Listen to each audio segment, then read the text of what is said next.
In a world where eating a magical fruit from the skill tree can give you amazing powers, Light hoped for something cool like Firebender or Sword Saint. Instead, he got the totally not epic title of Nutting Master. On the big day, Light and his best friend Lena were excited as they headed to the church. Light dreamed of being an adventurer, happy with any fighting skill, while Lena didn't care what skill she got as long as she could stay by Light's side. They both had high hopes, but fate had other plans. The Holy Sister at the church explained how the skill fruits worked. Take a bite, and you get a power for life. But there was one strict rule: only one fruit per person. Eating a second one was fatal.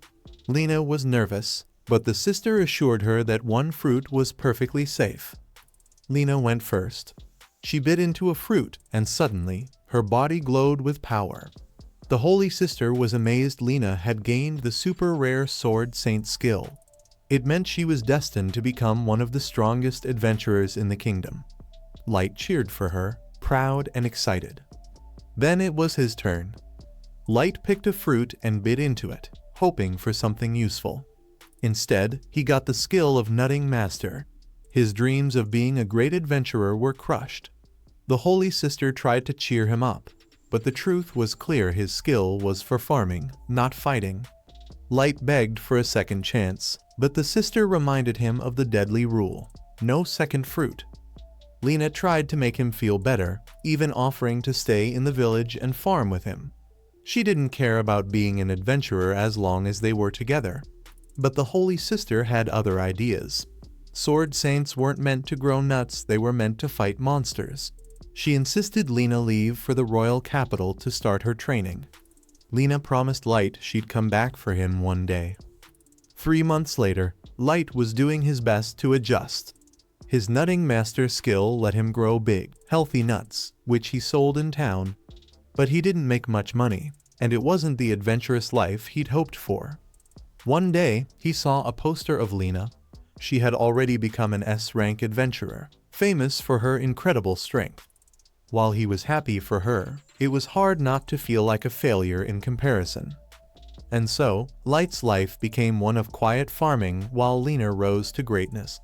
Dreams of adventure, gone. But at least his nuts were the best in town. Light spent every day training, hoping hard work would unlock some hidden sword skill. He'd swing his sword at a tree stump, convinced that splitting it in half would prove he was strong enough to be an adventurer. But instead of glory, all he got were sore wrists and a bruised ego. Lying on the ground, he wondered if Lena even remembered him.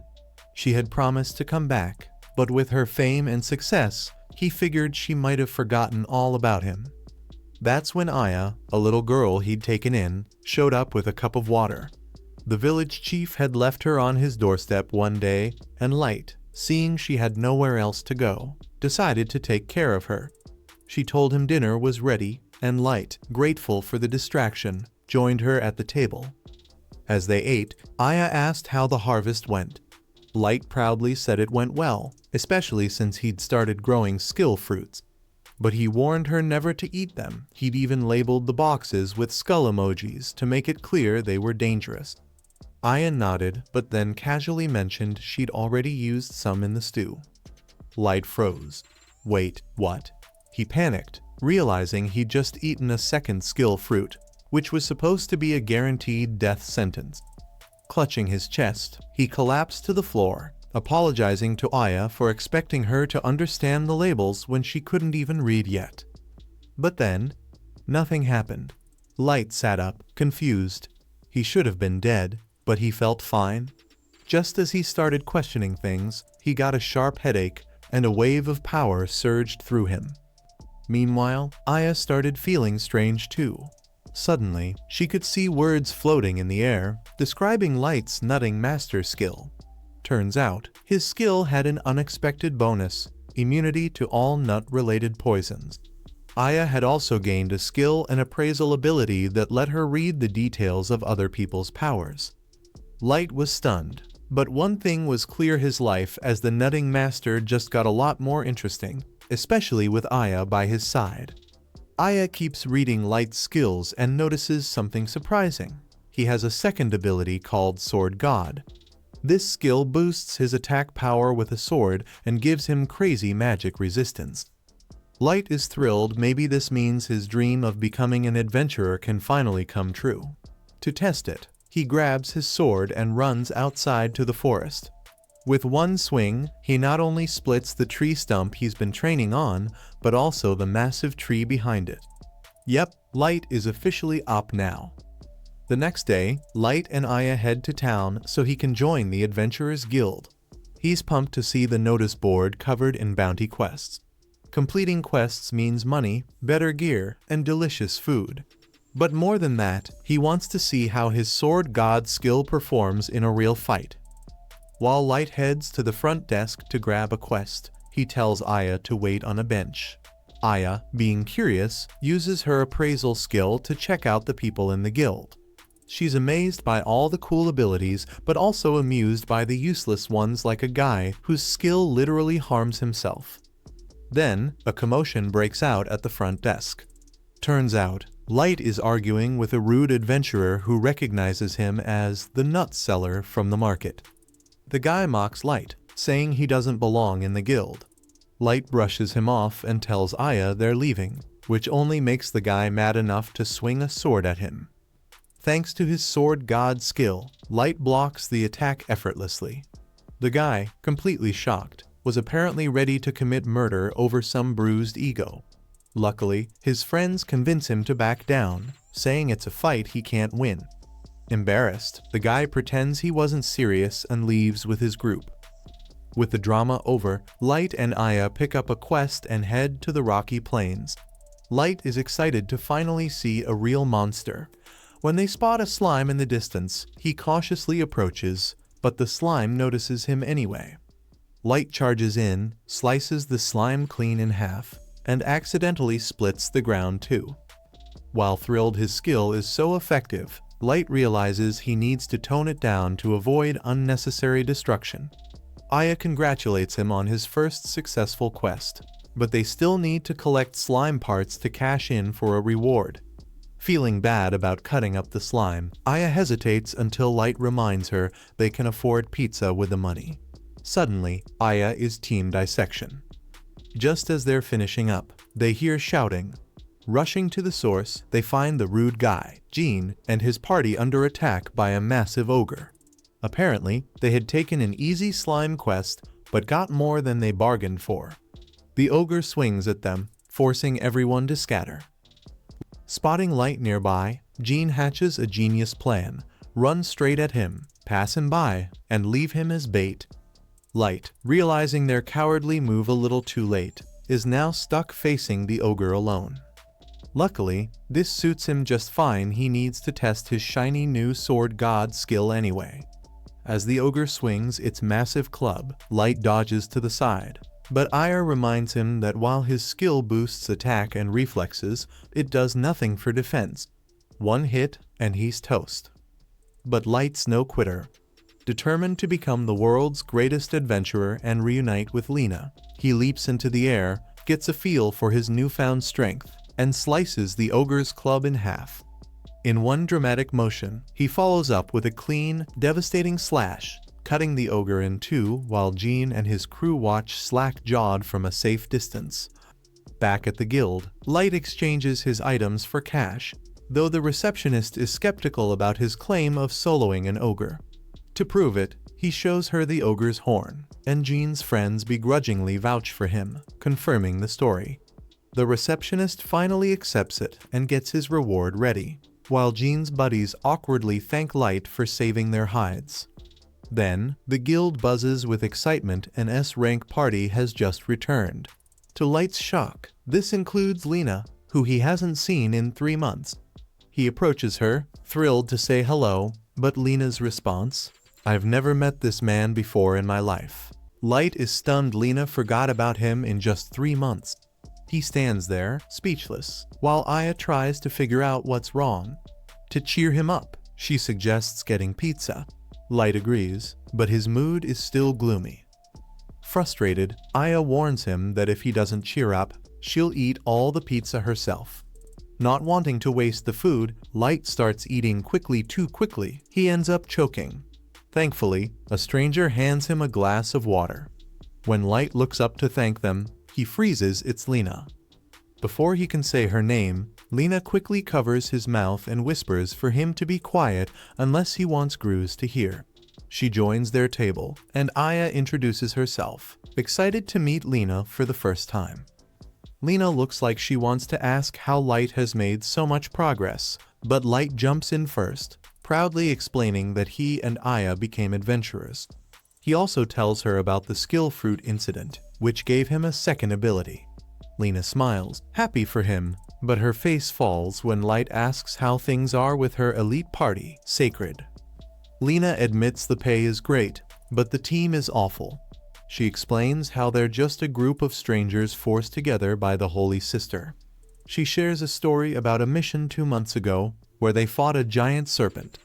Serpents are weak to fire, so Gruz told their mage to use a fire spell. The mage did, but also set a nearby farm on fire. When Lena pointed it out, Gruz didn't care, saying the job was done because the serpent was dead. The Holy Sister cared even less, saying all that mattered was that Sacred would go down in history as heroes. Lena doesn't go into full detail, but Light can tell she's miserable. He invites her to join him and Aya, but Lena turns him down, saying she can't leave Sacred. Even though she says she's fine, Light notices her eyes tearing up, not wanting to make her feel worse. He lets it go, and Lena excuses herself. Later, Light collects his reward for defeating the ogre 10,000 gold pieces, more money than he's ever seen. But even that can't distract him from worrying about Lena. Aya suggests they go talk to Gruz directly, and they notice his lounge door is wide open. Inside, Gruz is sitting with 2 women, bragging about his adventures. He tells them about a recent mission where his team fought an evil grizzly. According to him, the mage blasted it with fire, and then Gruz delivered the finishing blow, making himself sound like a true hero. The receptionist interrupts Gruz in the lounge with a complaint from a village he recently helped. Turns out, during his mission to take down the evil grizzly, the fire magic his team used dried up the village's reservoir, leaving them without water. Gruz dismisses it as collateral damage, claiming it's part of the job.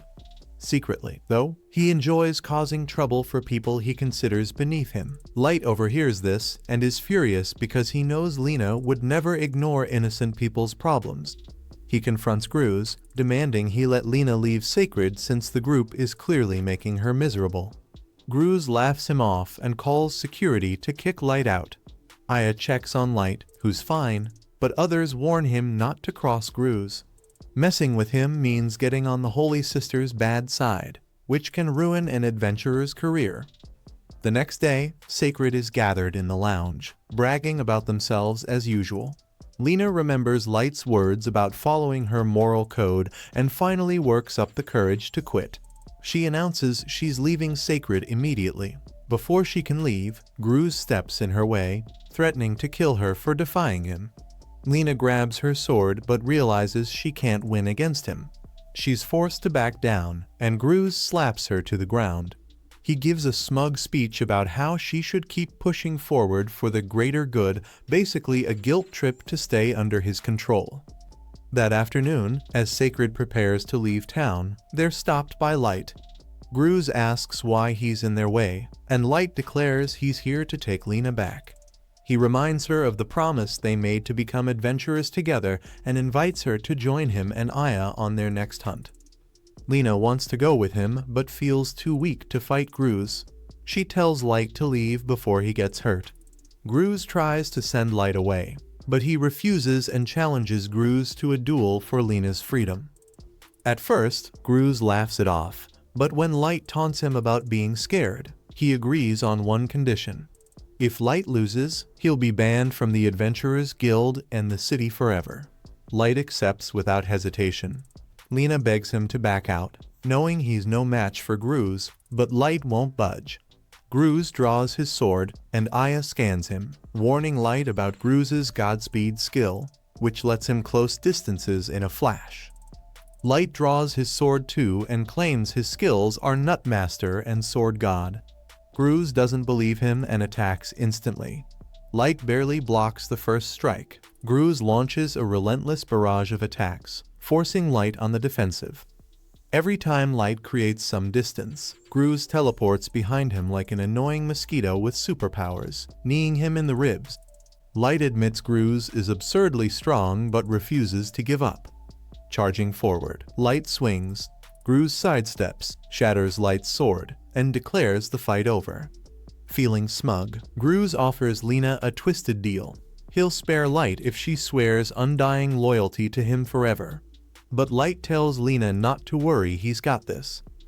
With no weapon, Light scans the area and grabs a broom. Gruz is insulted, assuming this is a joke. And maybe it is, but Light is dead serious. Instead of borrowing Lina's sword, he bets on the broomstick and envisions it as a blade. Adopting a new strategy, Light stops chasing Gruz's moves and lets his sword god reflexes take over. The moment Gruz dashes in, Light smacks him in the face with the broom so hard that Gruz flies into a brick wall. Mic drop. Light wins. To make his victory clear, Light warns the other members of Sacred, "Mess with Lina again, and you're next." Turning to Lina, he tells her she's finally free and invites her to join his party. Overwhelmed and happy, Lina accepts. A week later, Light is recovering from his duel and loving life with Lina on his team. She's even making lunch for the group, which is a dream come true except for one little issue. The Holy Sister has started sending messengers to discuss Lina's departure from Sacred. Lina refuses to go back, but their rebellion has consequences. Now, every quest they're offered is a bottom-tier nightmare: clearing sewers, rebuilding houses, or finding lost cats. These jobs barely pay enough for a few pizzas, but Lina is happier than ever, finally helping real people. Light doesn't mind the grind either, especially since Lina's smile makes it all worth it. Meanwhile, back at the Holy Sister's cathedral, she's plotting. She plans to assign Lina's party an S-rank mission, the most dangerous kind. The next day, Light and his team head to the Montes Valley for their latest quest. But the fog is so thick you could cut it with a knife. Light squints into the gray nothingness and asks Lina if they're lost. She checks the map and insists they're close to the mansion. Moments later, Elle's horse freaks out and nearly throws him. Turns out, they've reached the mansion, but the path down is so steep even the horse gives them a hard nope. Flashback to earlier that day. At the guild, the receptionist practically jumped with relief when Lina's crew showed up. She had a special quest, a big, dangerous one. Adventurers had been vanishing in the northern Montes Valley, including top-tier A and B ranks, and every rescue attempt had ended the same way. The only common thread? They all stopped at the creepy old mansion of the late Count Montes, a retired adventurer turned mansion hoarder who died 30 years ago. Now, the mansion's just a haunted fixer-upper. The receptionist handed over a list of the missing adventurers, and Lina went pale. These weren't just names. They were the very people who taught her how to be an adventurer. Despite the danger, Light was pumped. Dangerous valley? Creepy mansion? Mysterious disappearances? Yes, please. Aya, of course, was in it for the pizza money. The receptionist hesitated when she saw Aya and asked if it was really okay to bring a kid along. Light assured her that Aya wasn't just a kid, she was their appraiser and absolutely essential. When pressed further, he casually explained that Aya had accidentally eaten a magical skill fruit. Sure, it could have killed her, but hey, it didn't, so all good, right? With that settled, they hit the road. Fast forward to the present. The group is carefully making their way down a narrow mountain ledge toward the mansion. Light stares at the sprawling estate and wonders how adventuring could pay for something that fancy. Lina shrugs, pointing out she's already saved up enough to buy a house after just a few months on the job. Light declares he wants a big house, 2 rooms for training and growing his beloved nuts. Aya, meanwhile, dreams of building a candy house, proving once again that her priorities are unmatched. But then Aya gets too excited and starts jumping around on the fragile ledge. Predictably, it collapses under her. Light dives to grab her, but her weight pulls him down too. Thinking fast, Light uses his sword to create a gust of wind that slows their fall, saving them from becoming adventurer pancakes. Crisis averted? Not quite. They're now surrounded by what look like monsters. Light, ever confident, charges in and slices one in half. Easy enough.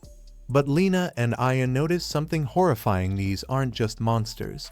They're undead adventurers. Aya uses her appraisal skill and confirms it.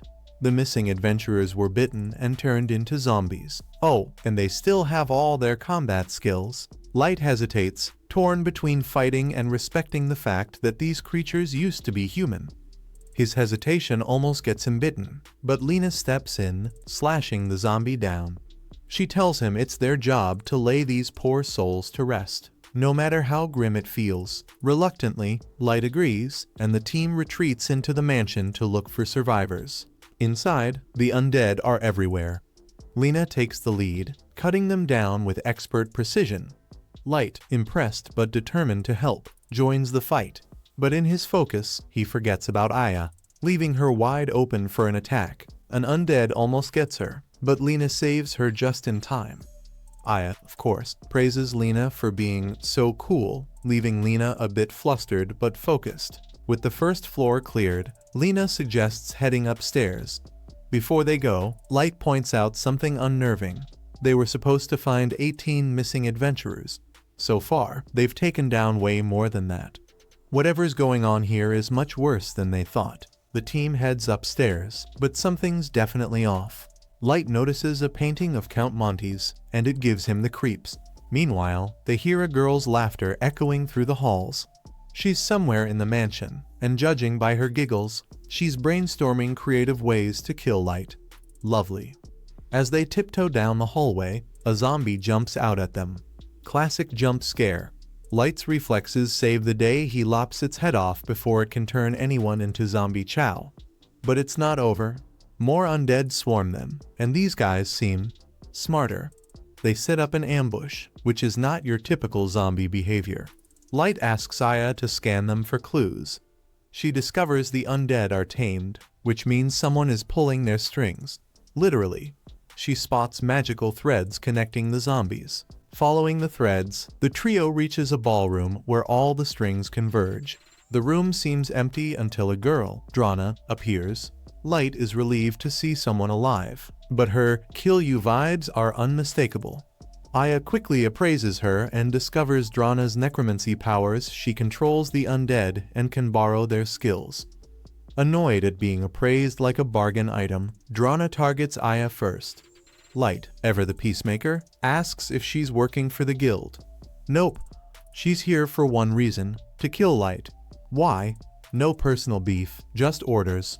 Light presses for details, but Drana only hints at a certain holy sister. Drana reveals she killed the missing adventurers to lure Light here. Among them are Lena's mentors, Bor and Sheila. Now supercharged undead with their original skills. Bor has claws. Sheila creates mirror images. Lena is devastated but snaps out of it when Aya warns her how dangerous they are.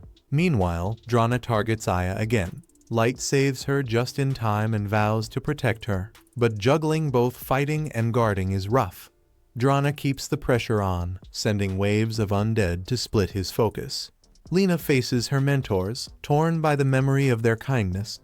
As she prepares to fight, she sees their souls begging to be freed.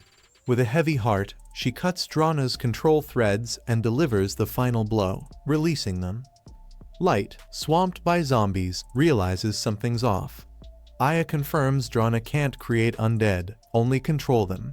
So where's this endless horde coming from? Drana smirks, but Light's determined to find out. To protect Aya, he carries her on his back, freeing himself to fight at full strength. That's the end of episode 3. Don't miss the next part, because it's only getting wilder.